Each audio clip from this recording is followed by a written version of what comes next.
ዋሂድን እስልምናን ከሱ እንድቀበል የፈቀድኩበት ምክንያት አብዛኞቻችሁ እኔ በአካል አላቀውም። አሁን በቀደም ነው 2-3 ቀን እንግዲህ በቲክቶክ በፌስቡክ ያወራ ነውና እድሜውም ትንሽ ነው፣ በ10 ምናምን የምበልጠው ልጅ ነው። ቅንነቱ ዕውቀትን መሰረት አድርጎ የሚያቀርበው ማብራሪያ፣ ለሰዎች ያለው አክብሮትና ፍቅር፣ ለሚያምንበት ነገር ቁርጠኝነቱን እነዛ ሁሉ ማርከውኝ ፈጣሪም ለሱ ደሞዝ እንዲሆነው አስቤ ይሄ በቃ ድካሙ ንግግሮቹ ጊዜ ወስዶ የሚያወራው ሰውን ለማትረፍ ስለሆነ ያን ነገር አብዛኛው ሰዎች እንዲሰሙት በሱ ድምጽና ምሪት ነው እስልምና ልቀበል የፈለኩትና በጣም ከባድ ዋጋን የከፈልኩት ብዙ ነገር ያሳጣኛል። ቤተሰብ፣ ጓደኛ፣ ልጆች ማንኛውንም ነገር መራም መጠማት መሞት እንኳን ካለብኝ በደስታ ለማድረግ ላመንኩበት ነገር ደግሞ እንደዚህ አይነት ልጅ ነኝ እኔ። በኖርኩበት ቸርች፣ በኖርኩበት ማህበር፣ በጓደኝነት በየትኛውም ዙሪያ ላይ ማንም ሰው እኔን በስነ ምግባር በሌብነትና በውሸት ሊከሰኝ የሚችል የኋላ የጀርባ ታሪክ የለኝም። ክርስትናን ጠልቼ ፕሮቴስታንትን ጠልቼ አማኝነትን ጠልቼ ሳይሆን እንዲያውም በምኖርበት ቸርች ማህበር ጓደኝነትና ቤተሰብ ውስጥ ፍጹም ዲሲፕሊን ያለኝ በህግና በስርዓት ደግሞ ማምን ጤነኛ ሰው ነኝ ብዬ በግል ያምናለሁኝ። ጠማማም ሰው አይደለሁም። ትንሽ ቪዲዮ ላይ ሲያዩኝ በጣም ጠንካራ ኃይለኛና ክፉ ሰው አድርገው የሚቆጥሩኝ ሰዎች አሉ። በህይወት ግን በአካል የቀረቡ ሰዎች እንደዛ አይገምቱኝ ብዬ አስባለሁ። እና ይሄ የወሰንኩት ውሳኔ 3-4 ወር እንቅልፍ አጥቼበታለሁኝ። እንዴት ነው የምሆነው? እስከዛሬ የተናገርኩትስ፣ ያወራሁትስ፣ የለፈለፍኩትስ በተለይ ደግሞ ትልልቅ መነጋገሪያ ሆኑ 1-2-3 ብሮድካስቶች አሉና እንዴት ነው የማደርገው ብዬ ከራሴ ኢጎ ጋር ነበር ግብ 3 ወር 4 ወር ከባድ ስትረስ ውስጥና ጫና ውስጥ ነው የነበርኩት። ለሰው አላወራም ራሴ መቋቋም ስለምችል እና ኡስታዝ ዋሂድ በጣም አመሰግናለሁኝ። የምታወራው ነገር አንተ በራስህ እንደዚህ አይነት ነገሮች እንደማትወድ አውቃለሁኝ፣ በላይቭም ስለምከታተልህ። ግን በአንተ ያገኘኝ ራሱ ፈጣሪ ነው ያወራኝ ብዬ ስለማምን አሁን በደስታ ቪዲዮ ከፍታለሁኝ። ዓለም ይስማ፣ ሪከርድ አድርጉታችም ያላችሁ በደስታና በብዙ ኩራትና ስሜት የሚቀጥለውን ረመዳን እናንተ ጋር ጾማለሁ፣ እዚህም ደግሞ አስተማሪ ታደርግልኛለህ ብዬ አስባለሁኝና ከዚህ በላይ ባላደክማችሁ በትልቁ አድርጉኝ። በቪዲዮ ነው የምወጣው። ምንም ነገር ስናገር ስለፈልፍ ያላፈርኩ ሰውዬ ይህንን ነገር ለማድረግ ምንም የሚያሸማቅቀኝ ነገር የለም። ይህን ሁሉ ፈጣሪ ስለረዳኝ አመሰግናለሁ። ቪዲዮ ከፍታለሁኝ፣ ሪከርድ አድርጉትና ቀጣይ ፕሮግራሙን ዋሂድ ቀጥል። አሁን መምህሬ ስለሆንክ ኡስታዝ ዋሂድ ቴንክ ዩ። እሺ ጥሩ ነው። ብዙ ነገር እንትን ያልከው ማለት ነው። አይ ቲንክ አህመድና ሳላ ማጠቃላይ ይሰሩበታል ማለት ነው ኢንሻአላህ። ግን ያው ሻሃዳ ማለት ብዙ ጥያቄዎች አሉኝ። ካሳመነኝ ነው ጥያቄውን የምቀበለው ስላልከኝ የምር በእነዚህ ቤዚክ በሚባሉ ጥያቄዎች አሁን ሻሃዳ ትይዛለህ ብዬ አልጠበቅኩም ነበር የምር ለመናገር። እኔ እንደው ቢያሰብኩት ሰዓትን በጣም ብዙ ስለሌለብን ምናልባት ሌላ ጊዜ ዛሬ ሳምንትም 2 ሳምንትም ከቻልኩ ደግሞ ወንድሞች ጋር ሪኮመንድ ለማድረግ ወይ ሳላ ጋር ወይ ኢምራን ጋር ወይ ኢብራሂም ጋር ወይ በቀን ሰሞኑን ኢንተንሲቭሊ ገብተህ ከዛ ጥያቄዎችን ተመልሶልህ ራስህ የሚበጀውን ከሚፋጀው የለየ ሰው ነህ። ብዙ ነገር ታውቃለህ ብዬ አምናለሁ። እና ግን ዛሬ እንዲሆን ምርጫ ከሆነ እኔ የመከልከል መብት የለኝም ማለት ነው ኢንሻአላህ። እንግዲህ እስልምናን ስትቀበል የተጫነ ያስገደደ ወይም ደግሞ የደለለ ሰው አለ? እዚህ የምታውቀው ሰው ማለት እንደዚህ ተጽዕኖ ያደረገብህ ሰው አለ? በእንትን አሉታዊ ተጽዕኖ ማለት ነው አለ? እሱም መጀመሪያ እስቲ ምን አልከኝ? በትንሽ ሰከንድ እስልምና ለመቀበል ስትፈልግ ከበስተኋላ ያስገደደ አካል አለ ወይ? ያስገደደ ወይም ደግሞ የሆነ ነገር አስገደደኝ? በጭራሽ አስገደደኝ አካል የለም። ግን ቅድም እንዳልኩ ይሄን ነገር እንድሰማ እንድከታተል አንድ እህት ነች ጥቆማ ያደረገችኝ። ብዙ ወንድሞችና እህቶች ጋር እነጋገራለሁ ስለ እስልምና፣ ራሴ ማነባለሁኝ። የኖርኩትም ደግሞ ከሙስሊም ማህበረሰብ ጋር ነው። አንዳንድ ጥያቄዎችም የጠየቅኩት ስለማላቃቸው ምናምንም ሳይሆን በዛ ላይ ዲቴል ማብራሪያም ማግኘት ስለምፈልግና ቀጣይ ደግሞ በደንብ መማር ማወቅም ስለምፈልግ እኔ መኖር ስኖር ካመንኩ ባመንኩበት ነገር ላይ በስርዓት መኖር ነው የምፈልገው። እነዛን ነገሮች እንግዲህ ጥቂት አዲስ እረኛ ከብት ያስተኛ እንደሚባል አለ የኔ ሀገር ሰው ሲተርትና ሳላውቅም እንዳልሳሳት በማላውቀውም ነገር ላይ ደግሞ ሐሳብ ሰጥቼ እናንተንም እንዳላስወቅስ ቀጣይ ስራዬ በደንብ መማር ከራሴ ጋር ህይወቴን ማቆየት ነው የምፈልገው እና በብዙ ደስታ ያለምንም አስገዳጅነት በራሴ ፍላጎት ነው። በቪዲዮም የወጣሁበት ምክንያት ምንድን ነው? ሌላ ሰው እንዳይመስላቸው ስመ ሞክሼ ተድላ የሚባል ብዙ ሰው ስለሚኖር ግሩም የሆነ ምስክርነት ስለሚሆንም ብዬ ነው በቪዲዮም እንደወጣ የሚፈለግኩትና ያ ነው እንጂ አስገዳጅ አካል ያስፈራራኝም የደለለኝም በጭራሽ ሊኖርም አይችልም። እንደዛም አይነትም ስብዕና ያለኝ ሰው አይደለሁም። መሞትን ነው የምመርጠው እንደዛ ከመሆን። ኦኬ ጥሩ።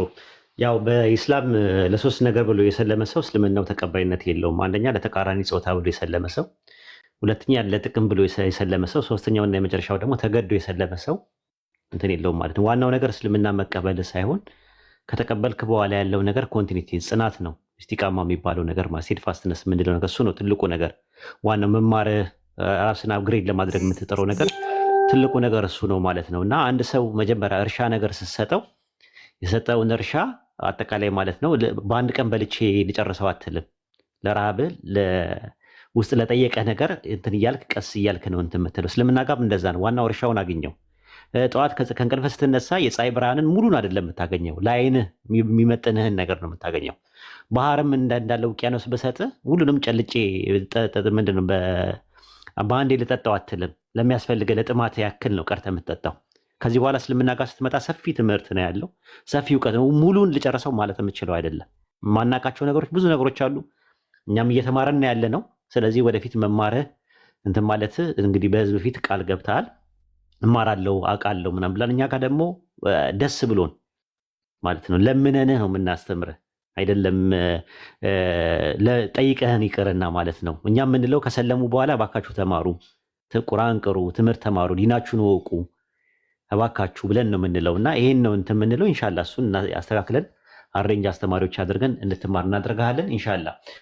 እንግዲህ እስልምና መቀበል ከፈለክ እኔ የምለውን ተከትለ ትላለ ማለት ነው። ሻሃዳ ትላለ ማለት ነው። ድምፅ ጠፍቷል። አለሁ እየጠበቅኩ ነው። ኦኬ እኔ የምለውን ተከትለ ትላለ ማለት ነው። ያው ትርጉሙን መጀመሪያ ልንገርህ። ላኢላሃ ኢለላህ ማለት ከአላህ በስተቀር በሐቅ የሚመለክ አምላክ የለም ማለት ነው። መሐመድ ረሱሉላህ ማለት ደግሞ ረሱል ሰለላሁ ዐለይሂ ወሰለም የአላህ መልእክተኛና ባሪያ ናቸው ብሎ ቁርአን በእሳቸው ላይ የወረደው ቁርአን ያላህ ንግግር ነው ያላህ ቃል ነው ብለህ ታምናለህ። እሳቸው ደግሞ ኦንቶሎጂካሊ እንደኔና እንዳንተ ሰው ናቸው። ከሴት የሚለዩት ጾታቸው ወንድ ነው። ሜታፊዚካሊ ከኛ የሚለዩት ነገር ምንድነው? ሜታፊዚካሊ ነው የሚለዩት፣ በማንነት ይለያሉ። እሳቸው ነብይ ናቸው፣ መልእክተኛ ናቸው። እንደገና ደግሞ የነቢያት ቁንጮና መደምደሚያ ናቸው ማለት ነው። ይሄ ነው እንትኑ። ድረሱልን አንላቸውም፣ አንጠራቸውም። ወደ እሳቸው ደዋ እናድርጉም። እሳቸው ፍጡርም ሰውም ስለሆኑ ማለት ነው። ይሄ ነው ያለው ነገር። መልእክተኛ መሆናቸውን ብቻ አንድ ሰው መመስከር አለበት ማለት ነው። እኔ የምለውን ተከትለህ ትላለህ ማለት ነው ኢንሻአላህ። አሽሃዱ አላ ኢላሃ ኢለላህ ወአሽሃዱ አነ ሙሐመድን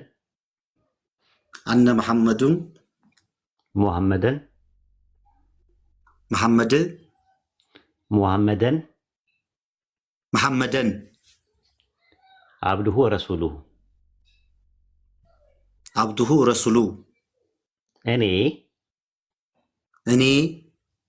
ከአላህ በስተቀር በሐቅ የሚመለክ አምላክ የለም ብዬ